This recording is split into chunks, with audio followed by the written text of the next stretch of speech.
ভাত। এই যে আজকে মা ভাত করেছে, আলু সিদ্ধ করেছে, এখানে আছে বেগুন ভাজা, আমি বেগুন ভাজা খাই না। আর এইটা হচ্ছে মাংসের ঝোল, আর কালকে চাটনি আছে। বা মাংসটা তো বেশ ভালো করেছো। আর কি আছে? আর কিছু না। এতটা ভাত আমি কিন্তু খাবো না, একটু নিয়ে নাও মা, একটু মাকে ভাত দিই। আর গরমে আর কি করবো, এটাই ঠিক আছে। এই যে লেগ পিসটা, বাস বাস, আমাকে বেশি দেবে না, অল্প একটু খাবার। ঝোল দিয়ে দাও, ঝোলটা তো বেশ দেখে ভালোই লাগছে গো। দারুণ বানিয়েছো তো আজকে ঝোলটা। আবার এত হাসি কিসে তোমার?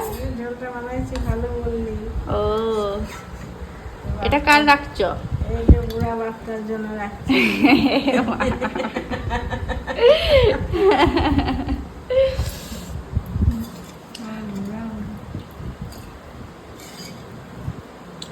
চলো এখন খাওয়া যাক। আলু সেদ্ধ ভাত। আরে কালকে চাটনি। ও, এটা আমের চাটনি? বাহ, আমের চাটনিটা তো বেশ ভালো হয়েছে গো। দেখে তো বেশ ভালোই মনে হচ্ছে, দেখি খেয়ে কেমন হয়। তুমি কি দিয়ে এখন খাচ্ছ? বেগুন ভাজা। বেগুন ভাজা দিয়ে খাও,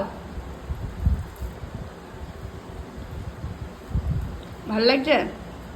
এত ঝিমুনি মতো কেন? চলো আমি এখন, ভালো না, আমিও জীবন আমের চাটনিটা বেশ ভালোই লাগছে দেখে।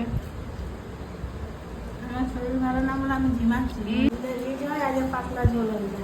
ও, আজ গরম বলে পাতলা ঝোল করেছো? ভালো হয়েছে খেতে? পাতলা ঝোলটা বেশি ভালো লাগে না আর কষাটা? দুটোই ভালো লাগে। দুটোই ভালো লাগে। হ্যাঁ, তো তুমি তো 2 পিস মাংস নিয়েছো, আর নাওনি কেন? ওই দুটো সেটই আছে গরমে। আর নিবে না? না, তো চলো আমি এখন মাংস দিয়ে খাই, দেখে দেবো ভাবছি। মাংসটা কেমন হয়েছে। দেখো মাংসটা ভালোই তো লাগছে, ঝোলটা দেখতেও ভালো হয়েছে। মাংসটা তো হেভি টেস্ট হয়েছে। কি কি দিয়ে করলো একবার রেসিপিটা একদিন করে দেখাবে তো।